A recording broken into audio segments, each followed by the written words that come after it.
كوتش استنى، انت اتصورت يا كوتش والله. استنى. احنا عايزين بقى ايه؟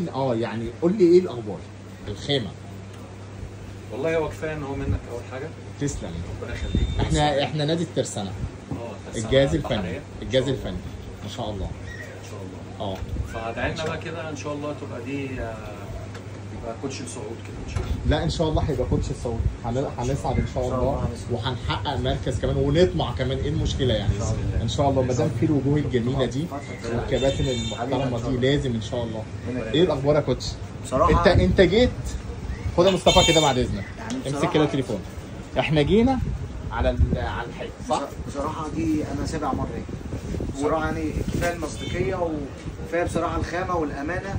يعني دي انا مش اول مره اجي بصراحه، وربنا يعني كده يجعلها فتحه خير على الفرقه، وان شاء الله يكون صعود. ان شاء الله باذن الله صعود. ان شاء الله باذن الله الترسانه صعود باذن الله. ان شاء الله ما دام في كباتن زيكم ان شاء الله صعود. ان شاء الله. وفي نجاح وطالما في ناس زيكم والله العظيم عندها مصداقيه وامانه، الحمد لله. برضه احنا بنلبسه في وش المحل بصراحه. الحمد لله. الحمد لله. الفيديو ده لسه نازل بتاع البومه النايم صح؟ صح. طيب انت طبعا جيت اخترت. هات يا مصطفى كده. اخترنا شويه مقاسات مظبوط. في مقاس ناقص؟ لا. في قطعه ناقصه؟ لا.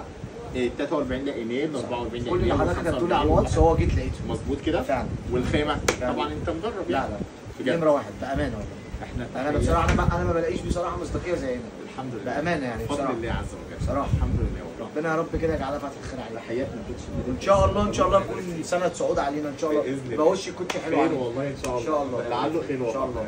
ربنا يوسع عليك يا رب. الله المستعان. الله المستعان. السلام عليكم.